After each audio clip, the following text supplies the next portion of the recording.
In a way, they were not new ideas. They were new only from the Western perspective. These ideas are already found in the most ancient scriptures of Hinduism. If you go to the old temple, if you go to Filbert Street, you find an inscription from Rigveda Samhita. 2 lines you find. Ekam satyapra bhagutha vadanti. That's the only maybe 1 line. There's a 3rd line of a verse in the Rigveda, which is almost 6,500 years old, 4,500 BC. I shall chant the whole couplet, the verse, and explain, because that in a way summarizes Vivekananda's contribution. The verse is this: Indram mitram varunam aptiraham atho divyasa suparna gurutman ekam sat viprabhagutha vadanti. That is the inscription. The last one, which is not inscribed, is Agnim Yamam Matarishwanama. This is the 4th line. Now, if you analyze this verse, you will get an idea of Vivekananda's contribution. The verse says, all these different names are so many ways of naming, defining, interpreting, understanding one single supreme reality. That's the implication of the 3rd line which is inscribed there. So the 1st line and the 2nd one and the 4th one gives you a list of some of the old pantheistic gods and goddesses in the Vedic tradition. So, Indram, Indra, Mitra, Varuna, Agni, Matarishwa, Agni, Yama, etc. These are all mentioned. All these are different names of different deities who were worshipped and who were prayed to, who were meditated upon during the Vedic times. But the 3rd line tells you all these are different names, different approaches, different interpretations, different readings, different definitions, different ways of understanding by people belonging to different religious, cultural, geographical, sociological, anthropological backgrounds. But the reality is one. Now this idea, which remained submerged within the narrow, little, small, geographical and cultural jurisdiction of Hindu region or Vedic way of life, which I expounded during the retreat last week. This was taken out of its own geographical context and spread around the world, and that actually became a new contribution to philosophy of religion. This was Vivekananda's greatest gift. So when I should repeat again, one of Swami Vivekananda's greatest qualities, attributes, I mean something that will make you admire him all the more, was he never claimed any originality. Now that is something very profound. See, these days when I travel, people ask me the question, Swami, what is your method? What is your, well, I would say gimmick. That is what you should be understood. What is you? What is your? So, in fact, if they had asked this question 125 years back to Vivekananda, he would have said, well, I teach only the Upanishads. That was Vivekananda's repeated proclamation. You see, it's something like a great Christian teacher who talks about the glory of Christian spiritual tradition, who quotes from Sermon on the Mount or the Greek parables, he would say it is said in the Bible. He won't claim it as his contribution. But the trend in this age of innovation is, unless you claim it's yours, it has no value. Old book, that's old times.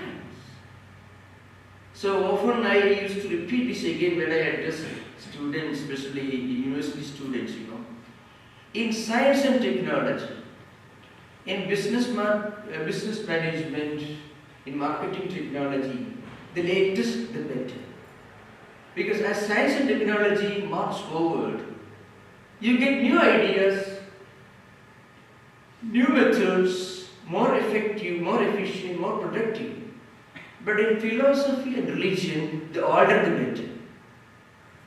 So, one of the greatest aspects of ancient Hindu philosophers, like Shankaracharya, for example, if those who know Sanskrit, it is Srutehi, it is Mudeshta. This is what he frequently says again and again. It is Srutehi means it is said in the Vedas. It is Mudeshta means either in the law books of Smriti or Mahabharata or Bhagavad Gita, which is called Smriti tradition. Now, Vivekananda did the same. The same truth, interpreted by succeeding number of prophets, sages and saints, putting the old wine in new bottle to make it intelligible to the changing demands of society and culture. So, what Swami Vivekananda used to repeat again and again was, whatever I taught was the Upanishads, the Vedas, nothing else. Just the opposite of the present trend. You should have something new of your own, otherwise you are of no use. That's again, I think, a transference of the paradigm of science and technology into religion and philosophy with disastrous consequences. That's the thing. If you apply the principles of science and technology, principles and paradigms which are relevant in the areas of science and technology, into religion and philosophy, it will be a cultural, a spiritual suicide. Because in religion and philosophy, the older, the better. Now let us look at Vivekananda's own interpretation of religion in general, not Hinduism or Vedanta. Let us see. When Vivekananda landed here in Vancouver, then Chicago, Boston, East Coast, and of course he started his work in Chicago, really speaking. What was happening in America? What was the cultural, intellectual, spiritual landscape of America?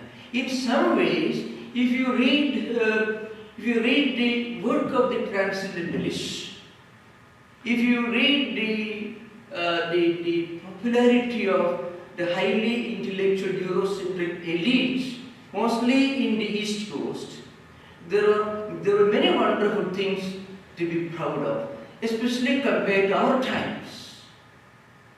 So, the interest in Latin and Greek, the interest in Aquinas and Augustine, in Neoplatonism and the old Greek philosophy, in Kant and Hegel, Vivekananda himself quotes from Kant and Hegel, refers to Kant and Hegel, Aristotle and Plato, which I don't think any platform speaker who doesn't want to confront a hostile audience will never dare to quote. Nobody quotes Plato and Aristotle unless you want to wage a war with your audience.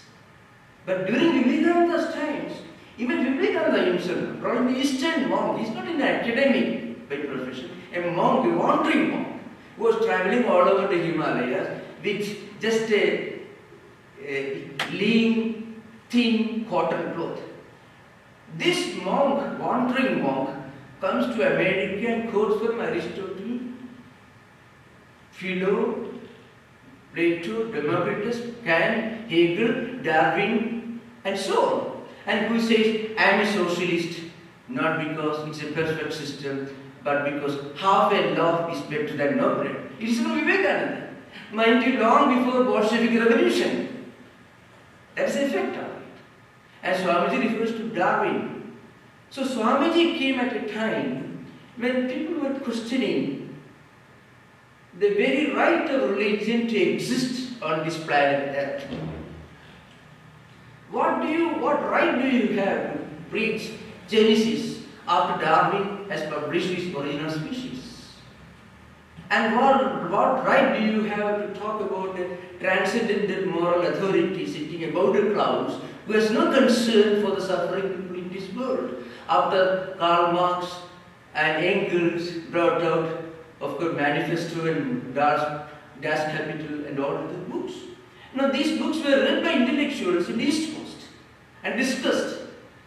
Remember, there was no revolution in the air at that time. They were looking upon Marx and Engels as great socio-economic political thinkers, not through the eyes of what happened in Russia or China, all those terrible things which Marx would have felt ashamed of and would have totally and eloquently disowned. Now, this was the time. People were telling, we don't want a religion which is anti-humanistic. That's what they thought after reading Marx. We don't want a religion that talks to you about a God who 6,000 years back sat on a fine morning and created this world. We don't want that. We want a different kind of. At that time, Vivekananda comes in. And again, there were many other wonderful things that were in the air, which American intellectuals were slowly revolting against. It all started with Emerson, one of the glorious example of America's possibility in mysticism. See, Emerson got the first book of Oriental tradition, Oriental heritage, Bhagavad Gita, from Carlyle, who was a British social critic. And he quotes and he refers to Gita, and in the Brahma, the first line itself is in a way a translation of the 19th verse of Yeram ki veti handaram yaschenam manise khadam ubhautau navijanitu nayam kanti na kanyede. It's a translation of this 19th verse of the second chapter of Bhagavad Gita. That's how Brahma begins, Emerson's Brahma. And then Thoreau, Whitman, many other wonderful figures of American transcendentalism. Then faith theory, the Christian Science. Some of them were quite strange cults and groups. But they all wanted to revolt against a religion which in their eyes was against science and reason and humanism. In such a situation, Vivekananda comes and tells you, true religion is not anti-humanistic, rather it is the highest statement, proclamation of humanism. Swamiji himself says, the infinite soul is a statement of that. He says, Swamiji says, in the Inspired Talks, Vivekananda says, the infinite oneness of the soul is the eternal sanction of all morality, all ethics, and all good actions. The infinite oneness of the soul. The idea that spiritually humanity is one, that idea is the eternal sanction of the highest morality and ethics. So what is the highest ethical, moral philosophy? The idea that humanity is one. No matter what religion, what culture, what tradition a person may belong to. So, the division of humanity into believers and non-believers, those who are heading towards hell and heaven, those who belong to those who worship my God the way I worship, and another God in a different way. This division is absolutely wrong. It is absolutely irrational, unspiritual. That is, the soul is one, and this soul is the immanent reality present in everything. So Vivekananda brought this Upanishadic philosophy for Advaita Vedanta as a sublime ethical and moral philosophy. This was at a time when people, as I mentioned earlier, we are referring to Darwin. You know, Vivekananda himself he supposedly used to read Darwin when he was going to Eastern Scotland. Darwin's book had already become popular in the 1860s in India. He published his book in 1858 around that time. So Darwin's book had already become popular. And people used to be, they used to boast of holding a copy of the original species which they may or may not have read. That was the high fashion of the real intellectuals and not the pseudo-intellectuals. Vivekananda himself refers to that. And Swami Vivekananda's historians also refer to these fashions and trends among the elite of the universities of India when Vivekananda himself was traveling all over India from 1886 to 1893 before he started his journey to America, to the Parliament religion. So he was familiar with that. So when he came here, what he did was, he took this non-dualistic philosophy of Upanishads and he used the language, the vocabulary, which were prevalent among the educated elite of this country, and interpreted that Advaita philosophy as a new paradigm, as a new spiritual and philosophical legacy. If you compare Vivekananda's times, our own times, well, I can draw your attention to this. Today, if there is of course, there is a parliament of religion, if you can call it parliament of religion or anything else, but it's a different, debatable subject. There is a parliament of religion happening once every 4 years. They don't discuss profound philosophical ideas. You just compare Dr. Barrow's books, 2 volumes, Proceedings of the First Parliament of Religion, 1893, and the profound discussions, debates, talks and lectures by the great learned, divine Christian preachers, cardinals, Jesuit priests, Buddhist lamas, and men like Vivekananda, who came from all over the world, discussing very profound ideas of religious thought and philosophy. You don't find those things happening these days. And not only that, these discussions caught the attention of the whole nation. Do you think today's print media, newspapers, will publish such discussions on the front page? We don't be wishful thinking. No, nothing will happen. A sensational news item will come that shows the distance we have traveled, backward or forward. Backward. A great philosophical discussion, a great debate. People tell you, what's the use of philosophy? Well, if you want to ask the question, what's the use of philosophy? What's the use of teaching or studying mysticism, philosophy, literature and history? They can read about what is happening to the disconnected, mentally disoriented, frustrated youngsters who don't know what to do in their campuses. Because many of them may want to study mysticism, literature, history, Emerson, Thoreau, Whitman. There is no scope. They have to study science and technology. So an education system that neglects humanities, mysticism, and philosophy, though mysticism and philosophy may not bring you bread. So that's the argument put forward. But it can destroy a psychological bread, the spiritual bread. It can spiritually improvise a whole community. Lot of people, lot of young minds may get refined, will get culturally evolved if they read Emerson. If they can sit and learn and read and think of the glory of nature, that itself is that as important as breadwinning as learning to use your fingers on a computer keyboard. Otherwise, what happens, an education system that only teaches you how to operate a machine will turn you into machines, automatons, morons, or madman. So that's why in 1893, when a man like Vivekananda spoke of the highest spiritual philosophy, it caught the attention of the whole country. And the number of universities in those days must have been smaller than now. But then, in spirituality, in culture, and again another important contribution that Vivekananda made was his contribution that I am going to tell you, belief in tradition.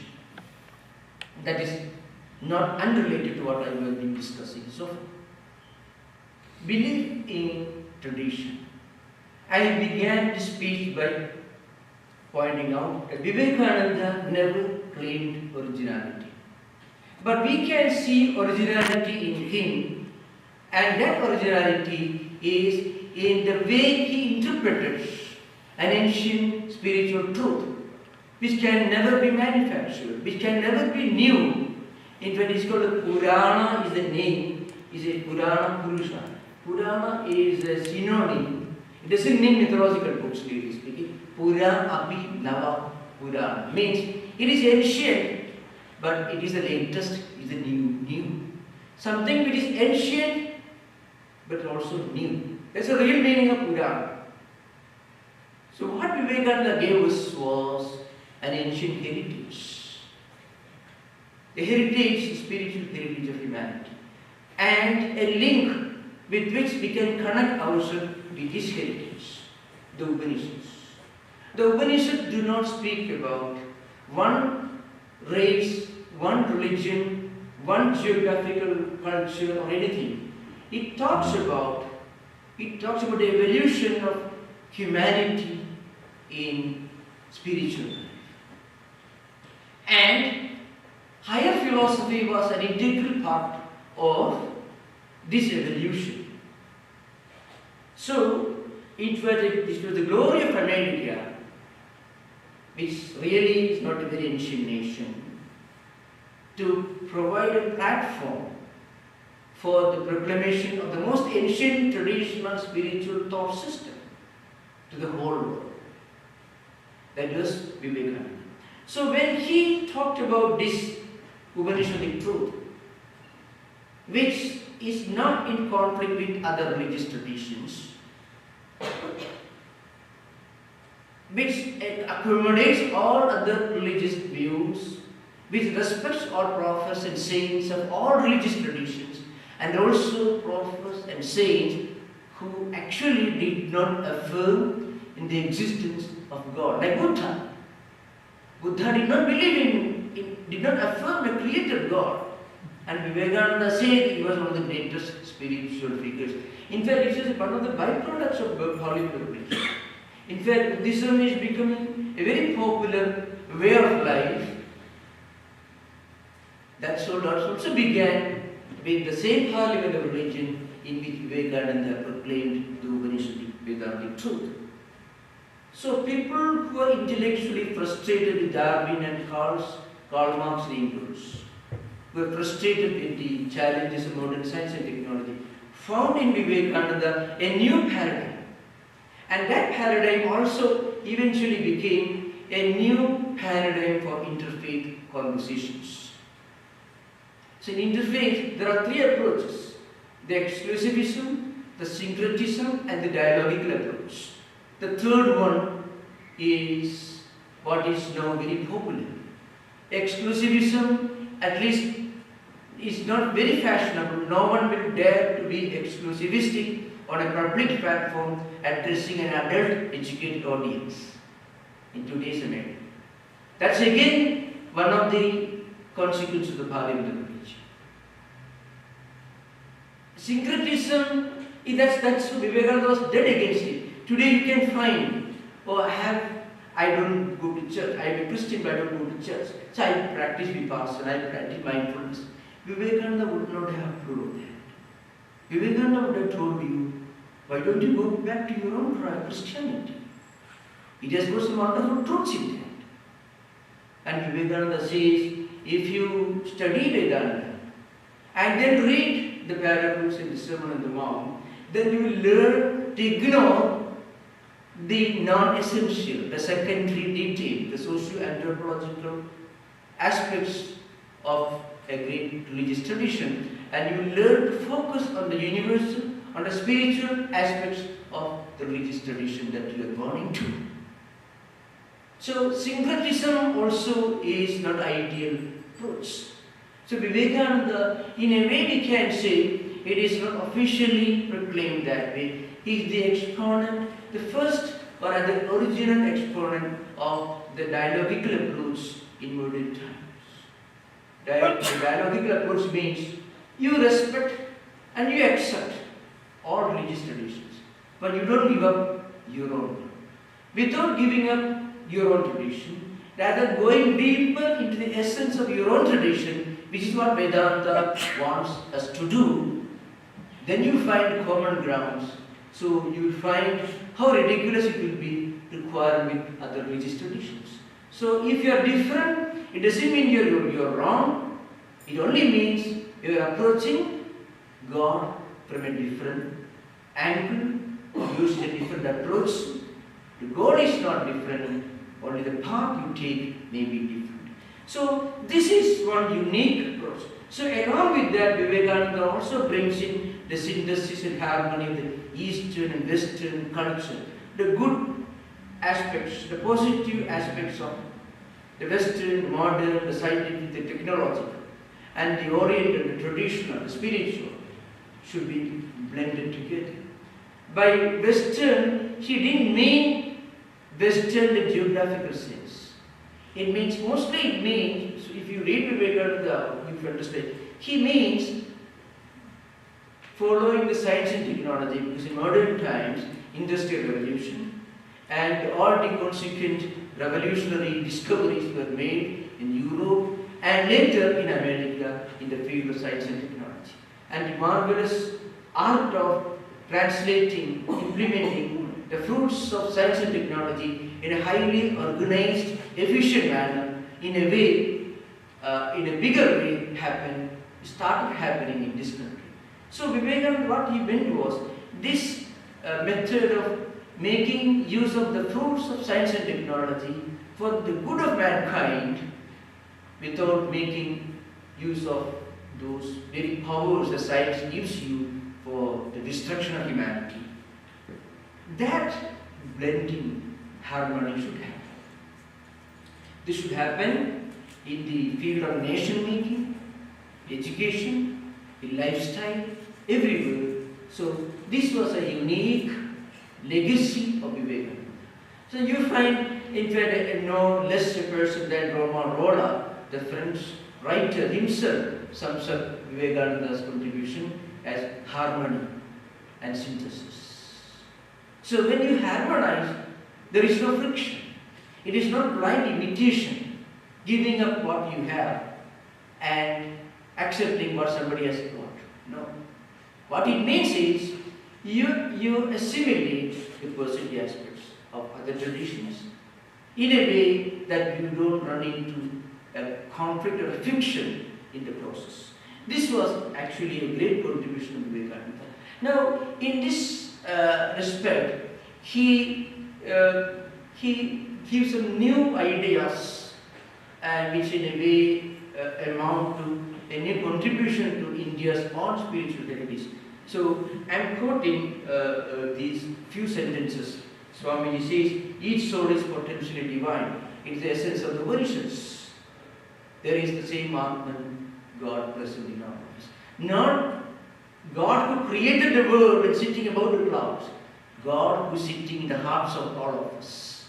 So this reality, this inherent presence of God can be manifested by our action, our lifestyle, by practicing certain values and virtues. Now remember, this is totally inconceivable from the popular Hindu monotheistic tradition, who believe in Vishnu, Shiva as the monotheistic godheads, or in the Abrahamic tradition, in the non-mystical traditions or Abrahamic tradition. But in Hindu tradition, a mystic is not a heretic, Rather, he is the real teacher. So, when you reach that level, it's like reaching the top of a hill.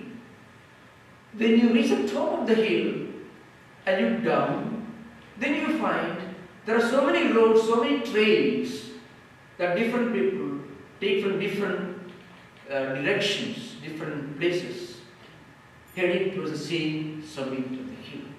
The hill is experience of this inner divinity. The Vivekananda calls each soul is potentially divine. The goal is to manifest the divine within by controlling nature, external and internal. Do this by work, worship, psychic control or philosophy, by one or more or all of this and be free. So Jnana Yoga, Karma Yoga, Bhakti Yoga, Raja Yoga, these are all called synthesis of yogas. It is a traditional way of putting Vivekananda's philosophy in the language of synthesis. Now, I mentioned here something, Vivekananda's contribution, that is tradition, belief in tradition, reclaiming the sacred ground. This should be understood, and I think it is not very well understood frequently. So Vivekananda brought to this country, during his lectures and writings, the idea that every prophet, every spiritual teacher, or every saint who experiences the sublime mystical experience is part of an ancient, eternal heritage. In the Sanskrit language, it's called parampara. So it's a common spiritual heritage. If we can believe in this heritage ideal, there will be no fanaticism. Instead of identifying ourselves with the single religion or the prophet or a teacher, if you look upon those prophets and teachers as great men and women who have reached this top of the hill that I mentioned, the highest spiritual experience. In a popular language, we call it mystical experience. So it is not a very adequate term. But still, those who have reached this higher experience, they all speak of the same truth, but they speak in different languages. The language, the vocabulary, the parables, the illustrations, the analogies, and the similes, the metaphors they use will be different from one prophet to another prophet, depending upon the cultural tradition into which a great teacher or a prophet or a spiritual person is born. But that great truth which he experiences, he has to expound or explain in a language into which he is born, the language of the people around whom he is living. So, most of the quarrels, most of the exclusivistic ideas, most of the syncretic ideas, most of the fanatical ideas are due to a kind of wrong priority we give to these teachings. Instead of giving top priority to the central, eternal, spiritual and humanistic teachings of sacred scriptures, which constitute the sacred ground of all traditions. If we give more importance to the secondary details, the food habits, the clothes, and again the metaphors, the illustrations which those teachers may have used while explaining great truth. So to give an example, for example, in Christian tradition, if you read a cult who may not have read Shankaracharya's books, who lived 450 years before him, and he lived in Germany, he wrote in Old German, and Shankaracharya wrote in 8th century, he wrote in Sanskrit. maybe 600 or maybe at least 400 years of 500 years of gap, geographical, cultural gap. Now, if you read Eckhart, for example, when he talks about the absolute reality as beyond definition, as beyond the realization, as beyond description, you don't find Eckhart is speaking something different, about something different, the same idea. Now, how do you explain this? So, a great spiritual person, when he follows his own tradition and when he focuses on his own, his or her central teachings, or the central teachings of his or her tradition, the main central spiritual teachings, not giving too much importance to secondary details, socio-anthropological factors, but focusing on the central spiritual teachings of his own or her own religious scriptures, he will find that all religious traditions are speaking the same truth, but language is different. This again is a restatement of the ancient Vedic statement, the Vedic proclamation which we have inscribed in our old temple. But then this idea was put and articulated in the language of modern era, modern civilization, for the first time by Swami Vivekananda. When I tell you this, I can emphasize Vivekananda's role by comparing him with some other Indian teachers who came from his own city to Europe to expound religion, Raja Ram and Keshav.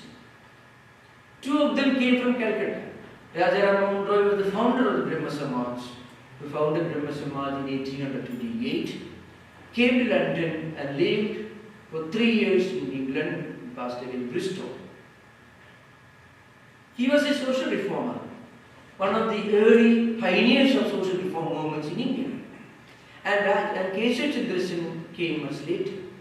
He just came once and returned. Now, if you read Rajaram Mohan Roy's writings and early writings of Keshav Chandrasen, they are so apologetic about Hinduism. And you will be really shocked. They look upon Hinduism and India as brides waiting for the bridegroom. Bridegroom is Jesus. Or India, won't you accept him? Our brother Jesus is coming. So instead of looking at Jesus Christ as a great spiritual teacher, as he used to consider his own daily sages, this syncretic approach. And you know, the Englishmen were not amused listening to Raja Ram Mohan Roy. He could not make any impact on Western mind. And he was actually invited by the Unitarians and the Anglican Church. And this man came to England and talked in a very apologetic language about his own religion. And people were not impressed. Vivekananda came. He was proud of his own heritage. But he was equally reverential, respectful to Christian tradition. And people listened to him and accepted him. So you can see the difference. So these two great Indians who came before Vivekananda, in fact they are prominent figures in India's reform movements. Raja Ram Mohan writings are still available, comparing Indian Hinduism as brides waiting for the bridegroom. So the Christianity is a fulfillment of Hinduism. This is Raja Ram Mohan.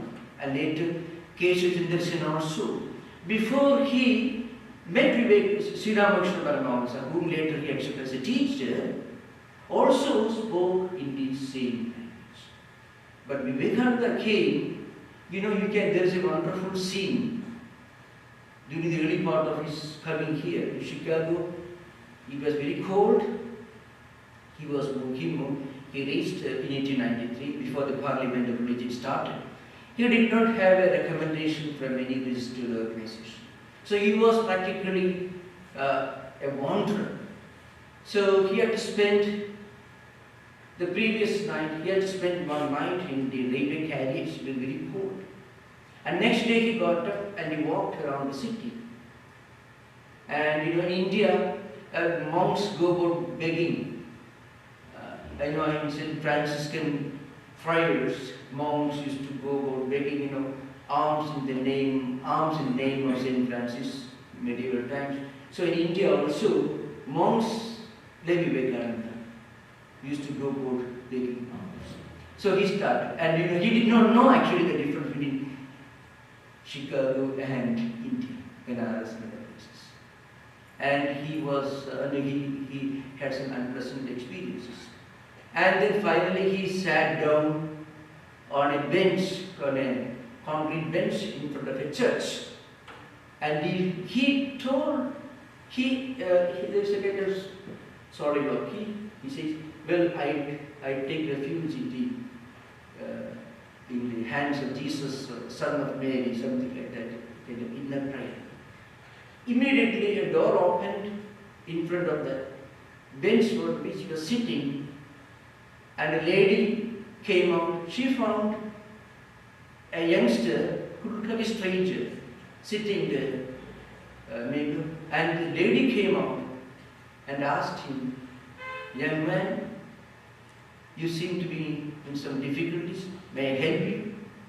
And that lady took him to her residence, gave him food and shelter, and next day took him to the registration office, the Parliament of Religion, just a few miles away from there, got him registered. He did not have a proper credential, but he was registered. That's the whole episode began. Now here, because he had reached the highest degree of mystical experience, it was not a problem for him. He could naturally take refuge in the hands of Jesus, because he felt he was sitting in front of a church in a town inhabited by people who follow the teachings of Jesus. He did not have, I'm not baptized, so I should not pray to Jesus. He did not have the problem. Because he had meditated, practiced spiritual sadhanas for years, he did not have any inhibition, any problem. I am not baptized, so is it proper for me to pray to Jesus? He did not have that problem. So there you can see the boundaries disappearing. When you reach a particular level of spiritual experience, all these boundaries disappear. This is the legacy that Vivekananda gave to modern world. How to make the boundaries of customs and habits and rituals and external practices disappear. And eventually, he started the Ramakrishna movement of monks and Ramakrishna mission for devotees. These twin organizations, one for the laity to assist the monastic organization in carrying out educational, social services, relief activities and so on. In a way, that is also part of his legacy, his gift. We should remember there are two approaches when you look upon the Ramakrishna movement. From a traditional approach, it is a continuation of an ancient monastic order to which Buddha also belonged, which was reorganized into 10 entirely different monastic orders by Shankaracharya in the 8th century, and which again was given a new dimension by Vivekananda by making it more humanistic, more global and more open, and less traditional, combining the best of the modern and best of the traditional. So if you look at this unique blending of these monastic traditions which constitute Ramakrishna are very fine. The training, the scriptures they are supposed to study, the rituals and the sacraments of taking to monastic life, they are a continuation of the same principles laid down by Shankaracharya in 8th century. Because of course he also was in a way giving a new interpretation and a new formulation to a much more ancient tradition. And that tradition was again given a new interpretation by Vivekananda, not changing any of the fundamental principles. So you can see this. When it comes to his contribution, we should also remember this concept of a monastic order, where monks are expected to engage in activities which were actually considered to be secular, but no more secular when you engage in those activities with a spiritual mind. So, Atmano Mokshatam Jagati. So, if you educate a person, giving him education in physics, chemistry, mathematics, secular subjects, without any selfish motive, then it is a spiritual practice for you. That will take you closer to God and that will be a help to others. So, Atmano Mokshatam, for one's own spiritual enlightenment and also for the good of others. This is also another gift that Vivekananda gave to modern times. But we should remember, again, it is a continuation of a much more ancient tradition which existed before Buddha, which Buddha himself reformed when he started the Buddhist Sangha, Buddhist monastic order, which again in Indian context was reformed and reformulated by Shankaracharya in 8th century. Again, in 19th century, Vivekananda, following the teachings, following the footsteps of his own teacher, Sri Ramakrishna, who is in a way the real founder of the Ramakrishna movement. The movement, in a way, was actually founded by Sri Ramakrishna himself. Vivekananda gave it an institutional organizational superstructure. So this is another great contribution that Vivekananda made. But so far as the Western world is concerned, the idea that all boundaries disappear, all differences vanish, when you reach the essence of your own religious tradition, not in belief or external practices, but in our own inner spiritual experience. When we reach that stage, then differences are not differences. All frontiers, all lines of demarcation will completely vanish.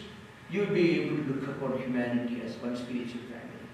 So that's an important point to remember when you compare Vivekananda's approach to the approach of those who came to Western world before him. Those who came before him were eager to appease, to play to the gallery. So they were apologetic in their tone. Vivekananda was not. He was proud of his own heritage. And then not only that, that pride in your own heritage does need not necessarily a stumbling block, an obstacle in your own appreciation for another tradition.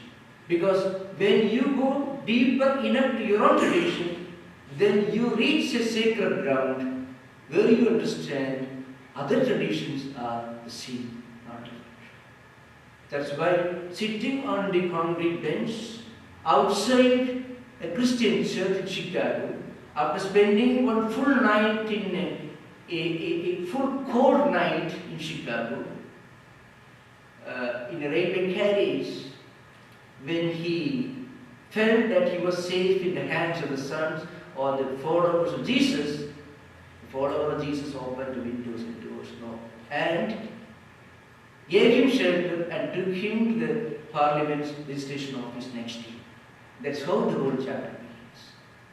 So you can see in Vivekananda this reclaiming sacred ground, where when you reach your own tradition, in its most sublime aspect, then you find you are reaching the sacred ground of other traditions as well. All boundaries and lines of demarcations vanish. This ideal, it continues to influence educated, evolved minds of this country even today. Wherever you go, you find wonderful people who can connect with this idea. So when we evolve, not necessarily spirituality, even if you get a good education, a good secular education, a good civilized, refined education upbringing, you'll be able to understand and appreciate Vivekananda's approach, because it is so sublime and so universal, so obvious to everyone, every civilized, refined mind. So that's the great, unique gift of Vivekananda. So thank you. I have tried to cover a fairly extensive subject in a matter of less than 1 hour. So you can ask questions during interaction and be happy to try to respond. Thank you. Namaskar. Om Shanti, Shanti, Shanti, Hari Om.